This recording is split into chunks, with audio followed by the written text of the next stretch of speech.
आज 2077 साल कार्तिक 29 गति शनिबार। आज लक्ष्मीपूजा, महाकवि लक्ष्मीप्रसाद देवकोटाको जन्म जयन्ती र कुकुर तिहार। काठमाडौँमा रेडियो एनआरएन 99.1, देशभर विभिन्न एफएम र संसारभर रेडियो nrn.com मार्फत प्रसारण भइरहेको नेपाली रेडियो नेटवर्कको नेपाली खबरमा सरोज कोइराला र गोमा परियारको नमस्कार। नेकपा कलह उत्कर्षमा प्रचण्डको राजनीतिक प्रतिवेदनमा ओलीलाई 12 सङ्गीन आरोप। कंग्रेसको 14औं महाधिवेशन सरेन। मङ्सिरभित्र जिल्लाले क्रियाशील सदस्यताको विवरण पठाइसक्नुपर्ने। सुनिल थापा सहमहामन्त्रीमा मनोनित लगायतका खबर आजका पत्रपत्रिकाको अघिल्लो पृष्ठमा छापिएका छन्। गोरखापत्रमा छापिएको दियो बेचेर घर बनाउने सपना शीर्षकको खबरलाई हामीले आजको खास खबर बनाएका छौं। तिहारको अवसरमा परम्परागत रूपमा बालिने दियो बत्ती अचेल लोप हुँदै गएको छ। दियोको स्थान विद्युतबाट सञ्चालन हुने झिलिमिली बत्तीले लिएपछि दियो बत्ती नै लोप हुने अवस्थामा पुगेको हो। रूपन्देहीको गैरहवा गाउँपालिका साथ छत्रपुराका सन्तोष कुमार प्रजापति र नरेन्द्र कुमार प्रजापतिले वर्षौंदेखि अधुरो रहेको घर निर्माणको कामलाई दियो बेचेरै पूरा गर्ने सपना बुन्नु भएको छ। तर यसपटक कोरोना महामारीमा कति दियो बिक्ने हुन् भन्ने टुङ्गो छैन उहाँले भन्नुभयो। दाजु सन्तोषले विद्यालयको पढाइसँगै खेतीपातीको काममा बुवा आमालाई सघाउँदै फुर्सदको समयमा माटाका दियो बनाउने गर्नुहुन्छ। उहाँलाई भाइ नरेन्द्र कुमार प्रजापतिले सघाइरहनु भएको छ। कक्षा 12मा पढ्दै गर्नुभएका दाजु सन्तोषले गत वर्षको दीपावलीमा माटाको पाला बेचेर गरेको आम्दानीले गाउँमै इट्टा लगाएर पक्की घर निर्माण सुरु गर्नुभएको थियो। यी दाजुभाइले गत वर्षको दीपावलीमा 3 लाख रुपैयाँका माटोका दियो बिक्री गर्नुभएको थियो। यस वर्ष कोरोना महामारीका कारण विद्यालय बन्द भएपछि श्रावणदेखि नै दियो बनाउन थालेका उहाँहरूले 3.5 लाख रुपैयाँ भन्दा बढीको दियो तयार गर्नुभएको छ। यसपटकको दीपावलीमा ती सबै दियो बिक्री गर्ने उहाँहरूको योजना रहेको छ। नेपाली रेडियो नेटवर्कको नेपाली खबरमा अब पहिलो पृष्ठका खबर। कान्तिपुर दैनिकले नेकपा कलह उत्कर्षमा शीर्षक दिएर पहिलो पृष्ठमा खबर छापेको छ। नेकपा शीर्ष नेताबीच आरोप प्रत्यारोप चरम बिन्दुमा पुगेका बेला अध्यक्ष पुष्पकमल दाहालले अर्का अध्यक्ष एवं प्रधानमन्त्री केपी शर्मा ओलीको कार्यशैलीमाथि दर्जनौं गम्भीर आरोप लगाउँदै पार्टी एकतादेखि अहिलेसम्म भएका कमी कमजोरी सहितको लिखित दस्तावेज पेश गरेका छन्। नेकपा सचिवालय बैठकमा शुक्रबार दाहालले पेश गरेको 19 पेज लामो राजनीतिक प्रस्तावमा ओलीका यस्ता गतिविधि अब क्षम्य नहुने उल्लेख गरिएको छ। प्रधानमन्त्री ओलीले पार्टी एकताको राजनीतिक वैचारिक भावना, संगठन, सिद्धान्त र विधि पद्धति तथा स्थायी कमिटिको पछिल्लो बैठकका निर्णयहरूमाथि प्रहार गरेको दाहालको निष्कर्ष छ। पार्टी एकताका 29 महिनामा बैठकमा अध्यक्ष दाहालको मात्र एकल राजनीतिक दस्तावेज प्रस्तुत भएको यो पहिलो पटक हो। सचिवालय बैठक 70, स्थायी कमिटी 5 र केन्द्रीय कमिटिको बैठक 2 पटक बसेका छन्। औपचारिक बैठकमा दुवै अध्यक्षले दस्तावेज पेश गर्ने गरेका थिए। झण्डै 4 महिना लामो गलफतीपछि गत भदौ 26 को स्थायी कमिटी बैठकले गरेका निष्कर्ष लागू गर्ने विषयमै दुई अध्यक्षबीच मतभेद भएपछि लिखित आरोप प्रत्यारोप हुन थालेको हो। सरकारको नेतृत्वले पार्टीको राजनीतिक कार्यक्रम तथा घोषणा पत्रलाई अवज्ञा गर्ने, पार्टीको मार्गनिर्देशनमा सरकार सञ्चालन गर्ने मान्यतालाई अस्वीकार गर्ने र सुशासन एवं जनमुखी काम आचरणहरूको उपेक्षा गर्दै अघि बढ्ने हो भने यो ऐतिहासिक अवसर हेर्दै गुम्न सक्ने खतरा र चुनौती हाम्रा अगाडि देखा पर्दै जान थालेको छ। यस्तो स्थिति क्षम्य हुन सक्ने छैन, दाहालले भनेका छन्। यता प्रचण्डको राजनीतिक प्रतिवेदनमा ओलीलाई 12 सङ्गीन आरोप नयाँ पत्रिकामा खबर छ। 1 नम्बरमा ओलीको राष्ट्रवाद नक्कली भएको सन्देश जनतामा गएको छ। राष्ट्रिय स्वाभिमान र प्रधानमन्त्रीको प्रोटोकल विपरीत कमरेड ओलीको अपारदर्शी अमर्यादित व्यवहारले ओलीको राष्ट्रवाद नक्कली भएको सन्देश जनतामा गएको छ। पार्टी र सरकारलाई ठूलो क्षति पुगेको छ। 2 नम्बरमा महामारीबाट आक्रान्त र जनतामा झन्झन निराश, समुदायमा सरकारका असन्तुलित नीति र व्यवहारप्रति असन्तुष्टि बढ्दो छ। यही स्थिति कायम रहिरहने र तत्काल निर्वाचन हुने हो भने पार्टीले निकै ठूलो चुनौती सामना गर्नुपर्छ।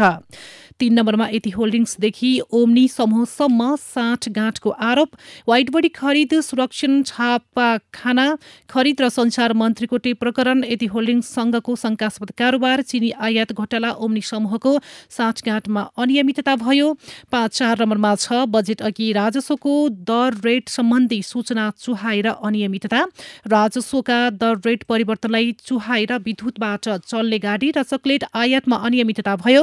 यस्ता प्रकरणमा मुछिएकाहरूको प्रतिरक्षा गरेर ओलीले भ्रष्टाचारलाई संरक्षण गर्नुभयो। 5 नम्बरमा छ न्यायपालिकाका प्रमुखलाई राजनीतिक रूपमा प्रयोग गर्ने प्रयास। कमरेड ओलीले स्वतन्त्र न्यायपालिकाका प्रमुखलाई प्रधानमन्त्री निवासमा बोलाएर संसद भङ्ग गर्ने, सङ्कटकाल लागू गर्ने विषयमा हिस्सेदार बनाउने प्रयास गर्नुभयो। यस्तै 6 नम्बरमा छ विपत्ति राख्ने नेतालाई प्रतिशोध साध्न राज्य शक्तिको दुरुपयोग। पार्टीमा विमति राख्ने नेताहरूसँग प्रतिशोध साध्न अख्तियार दुरुपयोग अनुसन्धान आयोगलाई दुरुपयोग गर्न खोजियो। द्वन्द्वकालीन मुद्दालाई निहित उद्देश्यका लागि प्रयोग गर्न खोजियो। यस्तै 7 नम्बरमा छ भ्रष्टाचारका अनेक प्रकरण र प्रधानमन्त्रीबाटै निर्दोष घोषणा। अख्तियार प्राप्त निकायले छानबिन गरी निर्क्युल गर्नुपर्नेमा आरोपी व्यक्तिहरू निर्दोष रहेको घोषणा प्रधानमन्त्री स्वयंले गर्नुभयो। आरोपीमाथि छानबिन समेत नहुने स्थिति सिर्जना गरियो। 8 नम्बरमा छ एमसीसी बारे प्रतिवेदनमा छलफल नगरी बजेटमा समावेश। केन्द्रीय कमिटिको बैठक गठित कार्यदलको प्रतिवेदनमा छलफल नगरी बजेट वक्तव्यमा र 15औं पञ्चवर्षीय योजनामा एमसीसी अन्तर्गतको आयोजनालाई समावेश गरियो। यस्तै 9 नम्बरमा छ ओलीको नेतृत्वमा परिवर्तनको रक्षा हुन सक्दैन। ओलीको व्यवहारबाट स्वयंले परम्परागत संसदीय गणतन्त्रमा खसाल्नु भएको स्पष्ट हुन्छ। उहाँको दृष्टिकोणबाट परिवर्तनको रक्षा सम्भव हुँदैन। समाजवादको दिशामा जाने त कल्पना नै गर्न सकिन्न। यस्तै 10 नम्बरमा छ समकक्षी नेताहरूलाई कहिले प्रलोभन कहिले धम्की। अप्ठ्यारोमा पर्दा आफ्ना समकक्षी नेताहरूलाई विभिन्न लोभ प्रलोभन देखाउने र सहमत नभएमा डर, धाक, धम्की र चरित्र हत्या जस्ता घृणित हतियार प्रयोग गर्न पनि हिचकिच्याउनु भएन। यस्तै 11 नम्बरमा छ ओलीको व्यक्तिवादी प्रवृत्तिको चिरफार देशकै निमित्त आवश्यक। ओलीले आफूलाई चरम व्यक्तिवादी गुटवादी साबित गर्नुभएको छ। उहाँमा विद्यमान यो प्रवृत्तिको व्यापक चिरफार पार्टी आन्दोलन र देशकै निमित्त आवश्यक हुन गएको छ। र 12 नम्बरमा आत्मलोचना सहित ओलीबाट योगदान आवश्यक। गम्भीर आत्मसमीक्षा र आत्मलोचना गर्दै पार्टी एकता, संविधान र संघीय लोकतान्त्रिक गणतन्त्रको रक्षा एवं देश निर्माणमा आवश्यक त्यागसहित समुचित योगदान गर्नुहुनेछ भन्ने अपेक्षा गरिन्छ।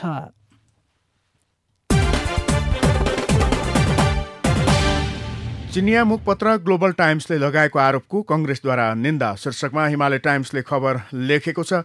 प्रमुख प्रतिपक्षी नेपाली कङ्ग्रेसले चीनको आधिकारिक मुखपत्र ग्लोबल टाइम्सले लगाएको आरोपको निन्दा गरेको छ। पार्टी केन्द्रीय कार्यालय सानेपामा शुक्रबार बसेको केन्द्रीय कार्य समिति बैठकले ग्लोबल टाइम्सले लगाएको आरोपको निन्दा गरेको हो। चीनको मुखपत्र ग्लोबल टाइम्सले who is behind the fabricated reports provoking Nepal against China शीर्षकको समाचार प्रकाशित गर्दै हुम्लासँग सीमा जोडिएको क्षेत्रमा चिनिया सेनाले भूमि मिचेर बनाएको भन्ने आरोप लगाइएको समाचार गोप्य स्रोत भन्दै पश्चिमा तथा भारतीय सञ्चार माध्यमले प्रसारित गरेको दावी गरेको थियो। उक्त समाचारमा कङ्ग्रेसलाई प्रो इन्डियन फोर्सको संज्ञा दिँदै चीनले कङ्ग्रेसका कारण नेपाल चीन सम्बन्ध बिग्रदै गएको समेत आरोप लगाएको थियो। यता राष्ट्रिय प्रजातन्त्र पार्टी राप्रपा परित्याग गरेर नेपाली कङ्ग्रेस प्रवेश गर्नुभएका नेता सुनिल बहादुर थापाले सहमहामन्त्रीको जिम्मेवारी पाउनु भएको छ। शुक्रबार बसेको केन्द्रीय कार्यसमिति बैठकले नेता थापालाई सहमन्त्रीमा समायोजन गर्ने निर्णय गरेको हो। यसैबीच नेपाली कङ्ग्रेसले प्रतिनिधि सभाको रिक्त पदमा स्याङ्जाका मोहन प्रसाद पाण्डेलाई मनोनयन गर्ने निर्णय गरेको छ। शुक्रबार बसेको कङ्ग्रेस केन्द्रीय कार्य समितिको बैठकले पाण्डेलाई समानुपातिकतर्फ प्रतिनिधि सभा सदस्यमा मनोनयन गर्ने निर्णय गरेको हो। हिमालय टाइम्सले छापेका खबर हुने।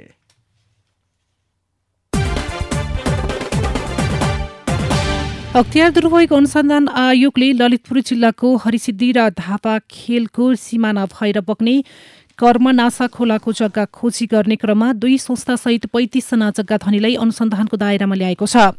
खोलाको प्राकृतिक धार परिवर्तन गरी तत्कालीन नापी कार्यालय, मालपोत कार्यालय र तत्कालीन ललितपुर उपमहानगरपालिकाका कोही कर्मचारी मिलोमत्तुमा कर्मनासा खोलाको करिब 7 रोपनी जग्गा हडपेर कम्पनीको नाम दर्ता गरेपछि आयोगमा उजुरी परेको थियो।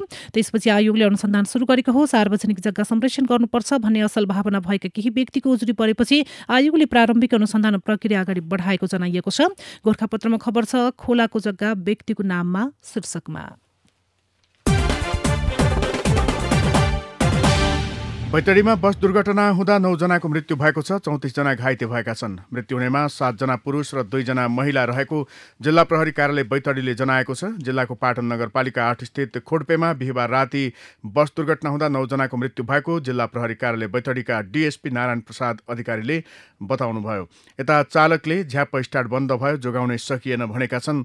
7 वर्षदेखि बस चलाइरहेका चालक वीरेन्द्र कार्कीले घुम्तीमा गाडी मोड्न खोज्दा झ्याप्प स्टार्ट बन्द भएको र स्टियरिङ लक हुँदा गाडी भिरबाट खसेको प्रतिक्रिया दिएका छन्। धनगढीको माया मेट्रो अस्पतालमा उपचाररत कार्कीले खाल्डाखुल्डी सहितको सडक नै दुर्घटनाको मुख्य कारण भएको बताए। चालक निदाउँदा बैतडीमा बस दुर्घटना, 9 जनाको मृत्यु, 34 जना घाइते, 12 जना गम्भीर शीर्षकमा हिमालय टाइम्सले यो खबर लेखेको हो।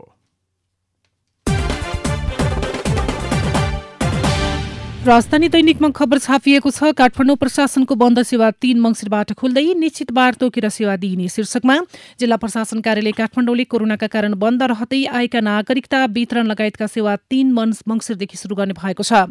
काठमाडौँ प्रशासनले कोरोना संक्रमणको जोखिम बढ्दै गएर धमाधम कर्मचारीमै संक्रमण देखन थालेपछि 25 असोजदेखि अत्यावश्यक बाहेकका कतिपय सेवा स्थगित गर्दै आएको छ। प्रशासन कार्यालयले बिहिबार सूचना प्रकाशित गरी नयाँ नागरिकताको प्रतिलिपि, नाबालिग परिचय पत्र, राहदानी, हतियार दर्ता तथा नवीकरण जस्ता सेवा 3 मङ्सिरबाट खुला गर्ने जानकारी गराएको हो। सो मितिबाट समेत सेवा प्रवाह गरिँदा स्थानीय तह अनुसार निश्चित बार तोकेरै सेवा दिइने जनाइएको छ। कोरोना खोप 90% सफलताको अर्थ नेपालमा आउन कति समय लाग्ला? नागरिक दैनिकले खबर छापेको छ। कोरोना भाइरस विरुद्धको खोप निर्माण प्रतिस्पर्धामा रहेका 2 निर्माताले यसै साथ आफूले बनाएका खोपको प्रभावकारिताको अन्तरिम नतिजा सार्वजनिक गरे। परीक्षणको प्रारम्भिक नतिजाले दुवै खोप कोरोना भाइरस संक्रमण रोक्न 90% भन्दा बढी प्रभावकारी भएको दावी गरिएको छ। अमेरिकी औषधि निर्माण कम्पनी फाइजर र जर्मन साझेदार कम्पनी बायोएनटेकले कोरोना विरुद्ध निर्माणाधीन खोप 90% सफल रहेको दावी गरेको तेस्रो दिन बुधबार रुसले आफूले बनाइरहेको स्पुतनिक भी नामको खोप 92% सफल भएको ठोकुवा गर्यो। नेपालमा खोप कहिलेसम्म आउला भनेर निश्चित भन्न नसके पनि समग्र अवस्था र प्रयास अपेक्षित रहेमा आगामी 3-4 महिनामा पहिलो लट उपलब्ध हुने विश्वास गरिएको छ। स्वास्थ्य मन्त्रालयका प्रमुख विशेषज्ञ डाक्टर रोशन पोखरेलका अनुसार मार्चसम्म नेपालमा सीमित मात्रामा खोप उपलब्ध हुन सक्छ।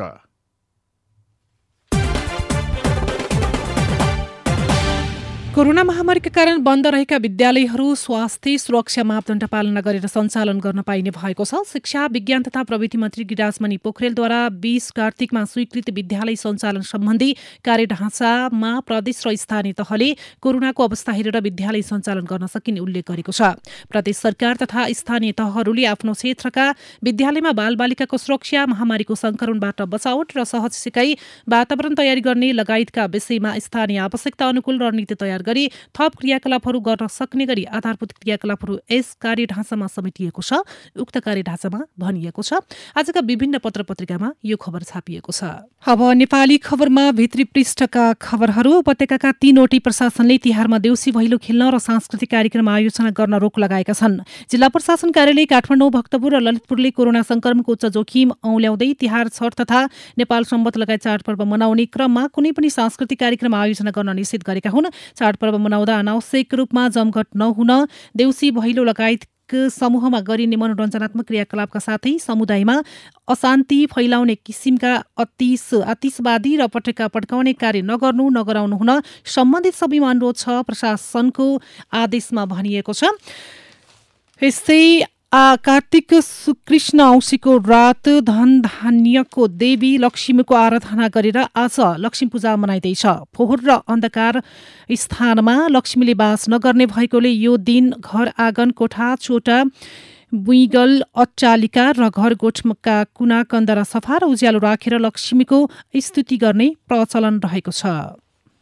प्रहरी समायोजनको खाकासहित गृह मन्त्रालयले तयार गरी पठाएको प्रहरी समायोजन सम्बन्धी प्रस्ताव मन्त्री परिषदमा पुगेर अड्किएको छ। संघ र प्रदेशमा अधिकार बाँडफाँड, कुन प्रदेशमा कति प्रहरी हुने, प्रहरी संरचना प्रदेशमा कस्तो हुने, कहाँ कुन शाखा रहने भन्ने सहित समायोजनबारे स्पष्ट खाका मन्त्री परिषदबाट पास भएर आएपछि मात्र प्रष्ट हुनेछ। बझाङको साइफाल गाउँपालिकाकी सुना बोहराको साथमा 2 वर्षको छोरा छन्। उनको गाउँमा गाँजो राख्नका लागि निर्माण गरेको घरले खरले छाएको सानो झुपडी छ। उनी महिनावारी भएको समयमा त्यही झुपडीभित्र 4-5 दिन बिताउन बाध्य हुन्छन्। उनलाई आफ्नो भन्दा बढी चिन्ता त्यही छोराको लाग्छ। चिसोले केही बिरामी हुन्छ कि जंगली जनावर आएर केही हुन्छ कि त्यति मात्रै नभएर उनले 4-5 दिनसम्म छोराका लागि भए पनि जागराम बस्नुपर्ने बताएकी छिन्। यो समस्या उनको मात्र होइन, न्यून गाउँका सबै महिलाहरूको समस्या रहेको छ। महिनावारी भएको समयमा त्यहाँका सबै महिलाहरूको आश्रय लिने ठाउँ अहिले त्यही झुपडी भएको छ। केही समय अघि सरकारले छाउपडी प्रथा विरुद्धको अभियान देशैभरि सञ्चालन गर्यो। त्यही अभियानका क्रममा साइपाल गाउँपालिका भरि निर्माण गरिएका सबै छाउकोट प्रहरी प्रशासन तथा गाउँपालिकाको अभियानमा भत्काइएका छन्। नेपाल उद्योग वाणिज्य महासंघको आसन्न निर्वाचनका लागि वरिष्ठ उपाध्यक्ष लगायतका उम्मेद्वारहरूले आफ्ना चुनावी प्रचार अभियानलाई तीव्रता दिएका छन्। महासंघको भावी अध्यक्ष बन्ने, वरिष्ठ उपाध्यक्ष लगायतका पदमा सहमति कायम गराउने सामान्य प्रयास चले पनि निर्वाचन प्रचार प्रसार र भेटघाटमा उम्मेद्वारहरू व्यस्त रहेका छन्। मङ्सिर 11 र 12 गते हुन लागेको साधारण सभा र निर्वाचनका लागि यसपटक वरिष्ठ उपाध्यक्षका लागि व्यवसायी तथा उद्यमी चन्द्र ढकाल र किशोर प्रधानले उपाध्यक्ष तथा सदस्यसम्म आफ्ना समूह बनाएरै उम्मेदवारी दिइसकेका छन्। नेपाल उद्योग वाणिज्य महासंघका पूर्व अध्यक्ष कुश कुमार जोशीले उद्योग व्यवसाय विभाजित हुँदा महासंघ कमजोर बन्ने बताएका छन्। मुलुकले हासिल गर्न चाहिरहेको आर्थिक समृद्धिका लागि उद्योगी व्यवसाय एक भएर योगदान गर्नुपर्ने उनको भनाइ छ। अर्थ मन्त्रालयले पुस्तकमा लाग्दै आएको कर सम्बन्धी मन्त्री परिषदले गरेको निर्णयबाट विदेशी प्रकाशनले प्रकाशन गरेको पुस्तक तथा पत्रिकाको पैठारीमा लाग्दै आएको भन्सार महसुल मात्र हटाएको जनाएको छ। अर्थ मन्त्रालयले शुक्रबार प्रेस विज्ञप्ति जारी गरी नेपाली प्रकाशन गृहबाट प्रकाशित पुस्तक विदेशबाट छपाई पैठारी गरेमा साबिक बमोजिमको 10% भन्सार महसुल लाग्ने व्यवस्थामा कुनै परिवर्तन नगरिएको प्रश्न पारेको हो। चिनीको अधिक माग हुने तिहारमा पनि सरकारले सहुलियतमा ल्याउने भनेको चिनी आएन। सरकारको स्वामित्वमा रहेको खाद्य व्यवस्था तथा व्यापार कम्पनीको दशैं तिहारमा ल्याउने भनेको भन्सार छुटको चिनी आउन अझै समय लाग्ने भएको छ। कम्पनीले गरेको पहिलो टेन्डरमा कोही पनि व्यापारी इच्छुक नभएपछि अर्को टेन्डर गर्दा समय लाग्ने देखिएको हो। नेपालसँगको सम्बन्धलाई विशेष महत्त्व दिँदै आएको दावी गर्ने भारतले 4 वर्ष बितिसक्दा पनि नेपालको ब्याङ्किङ प्रणालीमा रहेका पुराना भारू नोट साट्नेतर्फ चासो देखाएको छैन। भारत सरकारले कालोधन र नक्कली मुद्रा नियन्त्रण गर्न भन्दै 23 कार्तिक 2073 मा त्यति बेला प्रचलनमा रहेका भारू 500 र 1000 दरका नोट खारेज गर्ने निर्णय गरेको थियो। सञ्चय कोषको रकम र अन्य सुविधा नदिँदै सेवाबाट अवकाश दिएको भन्दै जानकी मेडिकल कलेजका 2 जना कर्मचारी 13 दिनदेखि आमरण अनसनमा छन्। धनुषाको रमदैया स्थित मेडिकल कलेज परिसरमै रहेको सरस्वती मन्दिरमा 8 दिन अनसन बसेका दुवै कर्मचारीको स्वास्थ्य अवस्था कमजोर भएपछि जनकपुर स्थित प्रादेशिक अस्पतालको आइसियु कक्षमा भर्ना गरिएको छ। रूपन्देहीमा औद्योगिक तथा व्यावसायिक क्षेत्रमा लगानी बढ्दैछ। पूर्वाधार विकासका योजना थपिँदैछन्। यसले जिल्लामा बैंक तथा वित्तीय संस्थाको आकर्षण बढाएको छ। गत वर्ष मात्रै जिल्लामा 102 शाखा थपिएका छन्। कर्जा र निक्षेपको सम्भावना बढ्दै गएपछि बैंकहरू थुप्रिएको राष्ट्र बैंक सिद्धार्थनगरले जनाएको छ। अब विदेशका खबर। फ्रान्समा कोरोना भाइरसका कारण गरिएको लकडाउन आगामी डिसेम्बर महिनासम्म गरिने बताइएको छ।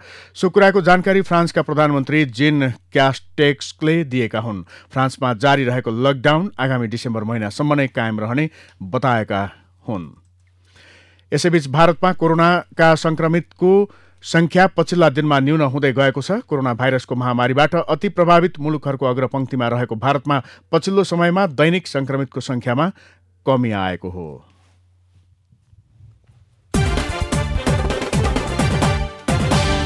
अब खेल खबर। बंगलादेश विरुद्धको पहिलो अन्तर्राष्ट्रिय मैत्रीपूर्ण खेलमा नेपाल पराजित भएको छ। शुक्रबार साँझ ढाका स्थित बंगबन्धु रङ्गशालामा भएको खेलमा घरेलु टोलीले 2-0 को जित हात पारेको हो।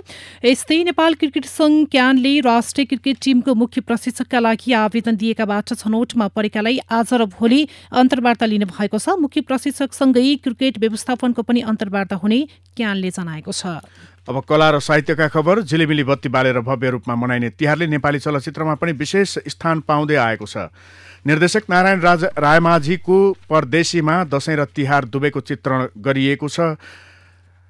निर्देशक तुलसी घिमिरेको सर्वाधिक सफल चलचित्र चिनोमा तिहार मनाइरहेका बेला चलचित्रका खलपात्र राते काइला सुनिल थापाले नायकको परिवारमाथि हमला गर्नुभएको छ। त्यस्तै निर्देशक शम्भु प्रधानको सम्झना चलचित्रमा रोगले थला परेकी नायिकाको घरमा भैलेनी आउने दृश्य राखिएको छ। नायक विश्व बस्नेत र भारतीय नायिका मीरा माधुरीद्वारा अभिनीत अन्याय चलचित्रमा पनि नायिकाले तिहारमा लक्ष्मी पूजा गरेर झिलिमिली बत्ती बालेर गीत गाई नृत्यमा मस्त भइरहँदा मन्दिरमा मूर्तिको चोरी गरेको दृश्य देखाइएको छ। निर्देशक शम्भु प्रधानकै अर्को चलचित्र स्वर्गमा नायिका गौरी मल्लले तिहारै आयो लौ झिलिमिली गीतमा गरेको नृत्य नेपाली चलचित्रमा देखिएको तिहारको एउटा स्मरणीय दृश्यका रूपमा लिन सकिन्छ। दिदीभाइ भाइटिका, दिदी, प्यारी बहिनी, निखिल दाई केही त्यस्ता चलचित्र हुन् जुन चलचित्रको शीर्षकबाटै दाजु बहिनी वा दिदीभाइ बीचको सम्बन्ध झल्काउने खालका चलचित्र हुन् भन्ने बुझिन्छ।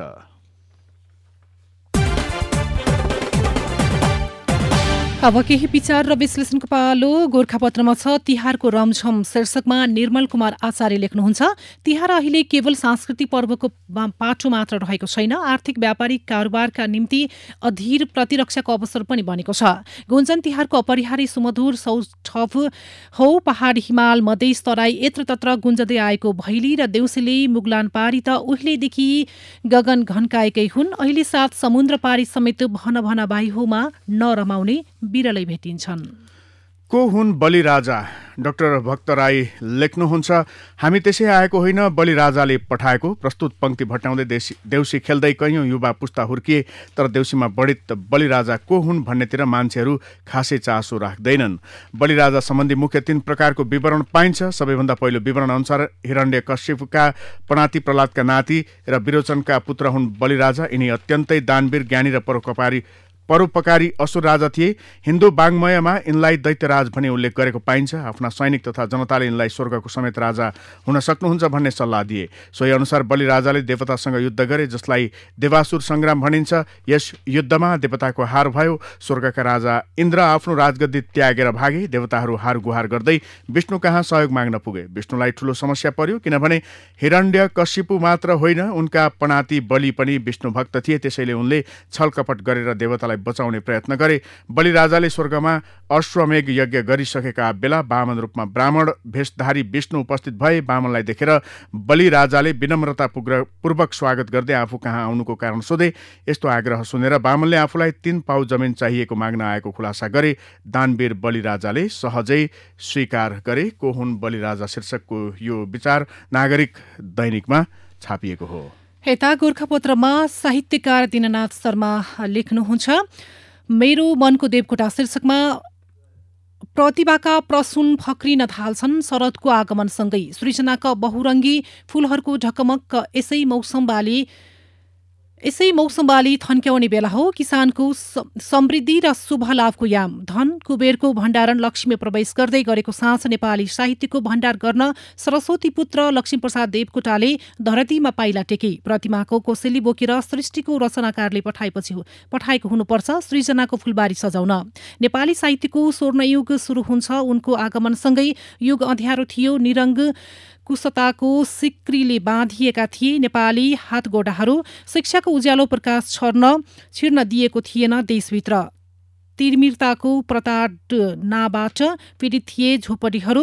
चेतनाको दियो जल्न बाँकी थियो पाखा पखेरातिर। अँधेरो रातमा चहकिलो नक्षत्र बनेर आएको थियो एउटा बालक। छोटो जीवनकालमा चेतनाको मसाल बाल्यो र इतिहास रचेर गयो। संयोग वा आकस्मिक नियमितता जे भए पनि मेरो विद्यालयका प्रधानाध्यापक 2016 भदौको अन्तिम साता काठमाडौँ पुगेका थिए। देवकोटाको असामयिक निधनको खबरले उनी पनि दुखी भएछन्। अन्तिम श्रद्धाञ्जली दिन आर्यघाट पुगेको कुरा फर्के आएपछि हामी कक्षा 5 का विद्यार्थीलाई सविस्तार वर्णन गरे। 13 वर्षको मैले उति बेलै देवकोटालाई मन मन्दिरमा सजाएको थिए। उति बेलाको गुरुवचन मेरो मनमा गढ्यो, कहिल्यै बिर्सन सकिन। हस्त अहिलेको नेपाली खबर यति नै। नेपाली रेडियो नेटवर्कमा यसपछि पत्रकार ऋषि धमलाको साथमा नेपाली बहस सुन्न सक्नुहुनेछ। नेपाली रेडियो नेटवर्क सुन्दै गर्नुहोला।